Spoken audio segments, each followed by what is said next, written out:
তো সবাই মিলে আমরা চলে এলাম লাঞ্চ করতে। আর দেখো মানে যেই জায়গাটায় আর কি বসতে দিয়েছিল আমাদেরকে, ও জায়গাটা জাস্ট অসাম। আর সব থেকে সুন্দর লাগছিল এই যে রাধা কৃষ্ণর যে পেন্টিংটা করেছিল, এটার জন্য খুবই সুন্দর লাগছিল।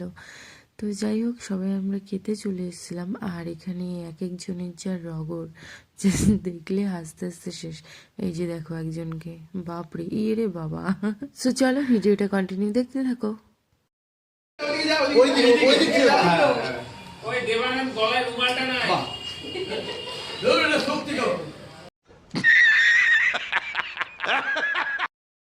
চলে আসুন, আমরা চলে এসেছি হিম ক্লাবের সেফ হাউসে। এখানে পার্টির জন্য মোট বিলের উপর 5% ছাড় দেওয়া যায় এবং পার্টির জন্য যে কোনো রকম জায়গা ভাড়া নেওয়া হয় না। এছাড়া ক্যাটারিং এর জন্য সুব্যবস্থা। আপনারা আসুন। আচ্ছা, এখানে আপনারা নিরামিষ ভাত পাবেন 60 টাকায়, চিকেন বিরিয়ানি 110 টাকা, চিকেন কষা 2 পিস দিয়ে। আপনি এখানে দেখুন বিভিন্ন খাবারের রেট দেওয়া আছে, স্পেশাল কম্বো মেনু। আপনারা এখানে আসলে এই খাবারগুলো পেয়ে যাবেন। আমরা এখন ডেকোরেশন করা আছে, ক্যাশ কাউন্টার এখানে সুন্দর করে সাজানো আছে খাবারের ছবি দিয়ে। হ্যাঁ, ভেতরের পরিবেশটাও এখানে একটু দেখাও। দেখতে পাবে এখানে সুন্দর মনোরম পরিবেশ। আসুন আসুন আসুন। এই যে দেখুন আমাদের দালাল। गजब बेइज्जती है। বাইরে আছে, আপনারা সকলে হাত ধরে আর না দিলে কি হবে না? আমরা স্বাগত জানাই।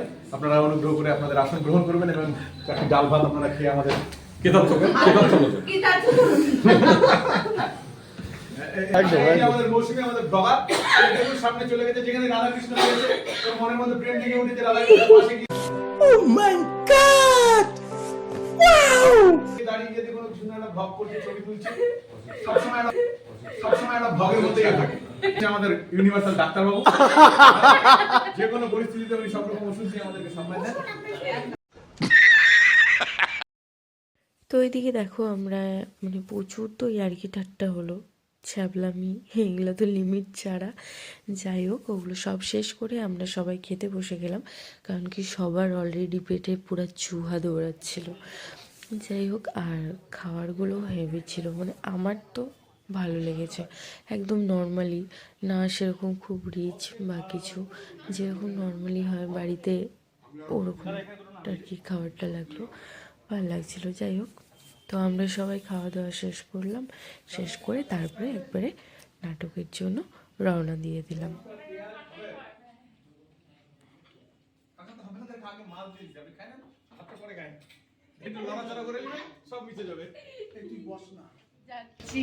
ব্লক পরে বসে আগে বসে খা।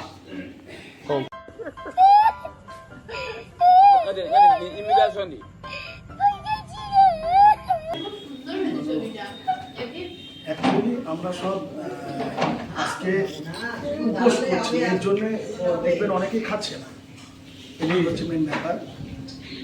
বাহ, দারুণ হয়েছে, কালারফুল ছবি। এটা এরাও ছবি এসছে। বাহ, মৌসুমি হয়ে গেল একটা ছবি। এই এই এই এই টেবিলের ইয়েটা দেখে মনে হচ্ছে অনেকটা আমার মনে পড়ছে, স্টেট গাড়ির মতো। कौन है ये लोग, कहाँ से आते हैं? আর এখন আমরা বেরোই যাব, খাওয়া দাওয়া সব কমপ্লিট। তো তারপর যাই হোক, আমরা খাওয়া দাওয়া শেষ করে সোজাই চলে গেলাম রবীন্দ্র সদনে, কারণ কি ওখানেই আমাদের নাটকটা হবে। আর ওখানে গিয়ে কিছুক্ষণ রেস্ট নিয়ে তারপরে আমরা সোজাই চলে গেলাম স্টেজে, কারণ কি স্টেজে গিয়ে সবাই সবার পজিশন চেক করছিল, প্লাস লাইট চেক হচ্ছিল। তারপরে ওখানে কিছুক্ষণ থাকার পর আমরা সোজাই চলে আসলাম বাইরে এসে নিয়ে আমরা রিলস করতে লাগলাম। তো আমি রিলস করছিলাম, তো তখন স্যার বললো, কি রে একা একা রিলস করছিস কেন, আমিও করব, ভালো একটা গান দে। তো দেখো তো এটা কোন গানে রিলস করছি, বলতে পারবে কি তোমরা? কি বোঝো, কি খাচ্ছ? ছানা বড়া। আচ্ছা, যেটা খেলে মানুষের চক্ষু এত বড় বড় হবে। शाबाश बेटा, बहुत আচ্ছা আচ্ছা। তখন বসা পেলাম তুই একটা খা। হ্যাঁ খাও খাও, এই যে আরেকজন খাচ্ছে এদিকে। তো এদিকে দেখো আমি রেডি হয়ে গেছি নাটকের জন্য, আর এই যে সবাই এদিকে রেডি হচ্ছে। তো যাই হোক, মানে যেহেতু শো চলছিল তো সেইভাবে তো আর তোমাদেরকে পুরো ভিডিও দেখাতে পারবো না, তাই যখন আমার রোল ছিল না তখন এই যে আমি মানে স্টেজের পাশ দিয়ে যে হয় ওখান থেকে অল্প অল্প একটু একটু করে ভিডিও করেছি, যতটুকু পেরেছি তোমাদেরকে দেখানোর চেষ্টা করেছি।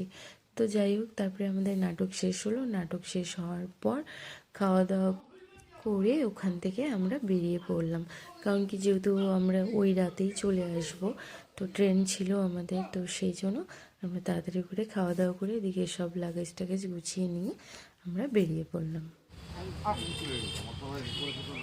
সুমন্তদা আর একটু পরে মানে কালকে সকালে আমরা যে যার বাড়িতে, যাই হোক, তো কিছু বলবা লাস্ট? বলবো বলতে এটাই কি শেষ? আরো তো আছে। হ্যাঁ একদম, তুইও তো যাবি, একদম সবাই যাবো আমরা। একদম এইভাবে নাটকের সাথে আমরা আছি, আমাদের সাথে নাটক আছে। একদম মাস্ট গো অন। খাওয়া শুরু, এটা সম্পর্কে আমি বলবো। খাওয়া শুরু করে দিচ্ছে, দাঁড়া, এটা আমি বেচারির খুব খিদা পাইছে। আমাদের ম্যাডাম সকালে দিয়েছিলাম, উনি ডক্টর, ওনার খুব খিদে পেয়েছে, কিন্তু মুশকিল হচ্ছে যে ওনাকে খাওয়াতে প্রতিনিয়ত ডিস্টার্ব করে যাচ্ছে একটু কুকুর। উনি যেখানেই ছুটে কেন? যাচ্ছে কুকুরটা ওনার পিছে পিছে যাচ্ছে, উনি তার জন্য ঠিক মতো রস সাধন গ্রহণ করতে পারছেন না। ঠিক আছে, হ্যাঁ সত্যিই পাচ্ছে না। দেখছেন আমাদের দিদিমণি ডাক্তার কি বলেছেন, উনি একজন সমাজসেবীও, উনি কুকুরকে খাইয়ে আসছেন, কিন্তু তারপরেও নিজে খেতে পারছে না। ওরা খাবে না, কারণ বিরিয়ানি ওরা খায় না, ওরা শুধুমাত্র সাদা ভাত খায়, কিন্তু এখানে সাদা ভাতের ব্যবস্থা নেই। আমরা খাওয়া দাওয়ার পরে দেখছি সাদা ভাত যদি ফুটিয়ে দিতে পারি তাহলে দেবো। ঠিক আছে। ওই হ্যালো, এনে না, এইটা তো আরেকটা চলে আসতেছিল একদম। উরে বাবা, ব্যায়াম করতেছে বাচ্চাগুলোকে দিচ্ছি কোন? তো এগুলোকে দেখার পরে এই যে দেখো এগুলোকে দেখতে চলে আসলাম, যা লাগছে না একসাথে অনেক কয়েকটা ছিল। দেখো ওই যেমনি লাইটটা মুখের সামনে একটু ধরছে ওদের সব লাফায় উঠছে। যাই হোক, তারপরে আমাদেরকে বিরিয়ানি দিয়েছিল, তো ওটাই খেয়ে নিলাম, ইচ্ছা করছিল না, কারণ কি বিরিয়ানি অতটাও ভালো লাগে না। যাই হোক, ওটাই খাওয়া দাওয়া করে সবাই তারপরে আমরা সোজা বেরিয়ে পড়লাম। কাজ করতেছে না, চুপচাপ দাঁড়ায় আছে, আর এই যে একা একা পান খাই নিল, আমাদেরকে একটু দিল না। এখন কোনো কথাই বলবে না মুখ দিয়ে, ওই দেখো মারছে, দেখো দেখো কিসের পান খাচ্ছে ছোট্ট মেয়ে? ইরে বাবা। আরমানদা তুমি কিছু বলো। পান খাবো খেতে পারে না। হ্যাঁ একদম, এই তো বাইরে আসলে তুমি বান্ধবী বন্ধু, বাড়িতে গেলে দাদু আবার।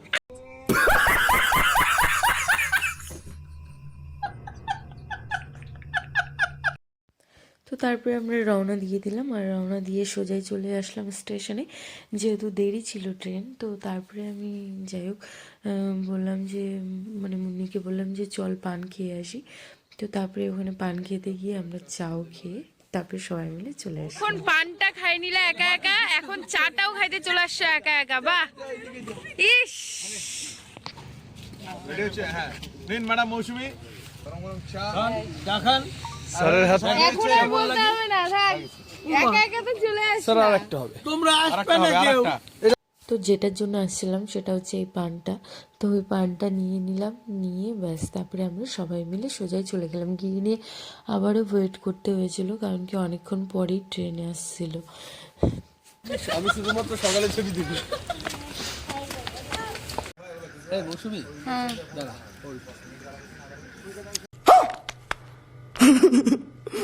ছোট একটা বাচ্চা ঘোড়ায় উঠে পড়ছে।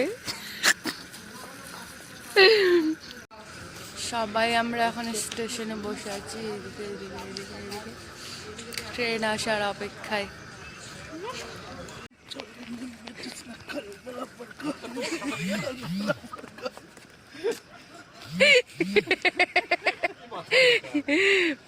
अरे एक्साइटमेंट मतलब क्या?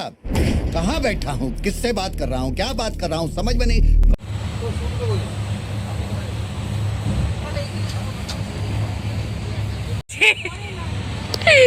নিচে নিচে এই যে আরেকজন গরমে কাতর হয়ে গেছে। সত্যি ভাই খুব গরম। শোনা গো আমার খুব কষ্ট যে বলো। তো ফাইনালি আমার শান্তির জায়গা, একদম সুখের জায়গা কালিয়াগঞ্জে আমরা চলে আসলাম। আর এখন আমরা সোজা বেরিয়ে পড়বো। এদিকে দেখো মালগুলো আছে, মালগুলো সব টোটোতে করে উঠিয়ে পাঠিয়ে দিল। আর এই যে আমি, গৌরাঙ্গদা, তারপরে সামনে স্যাররা আছে, সবাই মিলে এখন আমরা চলে যাচ্ছি। কারণ কি স্টেশন থেকে বেশি দূর আমাদের বাড়ির দূরত্ব না, 10 থেকে 15 মিনিটের রাস্তা। তো এবার স্যাররা সবাই অন্য রাস্তায় চলে গেল, কারণ কি স্যারদের বাড়ি একটু অন্যদিকে, আর আমার আর গৌরাঙ্গদার বাড়ি একই রাস্তাতে। তো যাই হোক, সকাল সকাল গৌরাঙ্গদার সুন্দর গান শুনতে শুনতে আর ভগবানের দর্শন করতে করতে আমি আমার বাড়িতে পৌঁছে গেলাম। সেই নাট্যমন্দির যার তলে দাঁড়িয়ে সুখে সুখ হাতে হাত নাটকে যেতাম একসাথে। আর ফিরে এসে মৌসুমীর এই ব্লক শেষে ব্যথা জানাবার ভাষা নেই, আশা নেই, ভালোবাসা নেই। ঠিক আছে, সামনে দেখো, নয়তো এরা তোমাকে আশা ভালোবাসা সব শিখাই দিবে।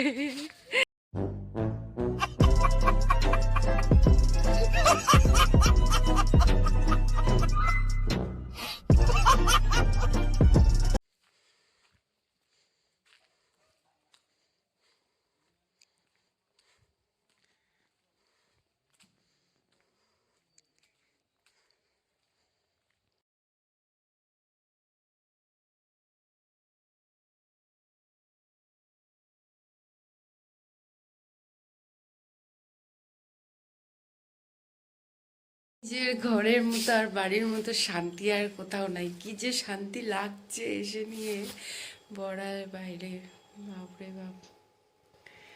তো চলো, আজকের মতো ভিডিওটা এই পর্যন্তই। যদি তোমাদের ভিডিওটা ভালো লাগে তো অবশ্যই লাইক, কমেন্ট অ্যান্ড শেয়ার করতে ভুলো না। আর যারা আমার ভিডিওটা ফেসবুক থেকে দেখছো তারা অবশ্যই আমাকে ফলো করে দিও। আর যারা আমার ভিডিওটা ইউটিউব থেকে দেখছো তারা অবশ্যই আমার চ্যানেলটাকে সাবস্ক্রাইব করে দিও। সো আবারও দেখা হচ্ছে নেক্সট ভিডিওতে খুব তাড়াতাড়ি। সো সবাই ভালো থেকো, টাটা।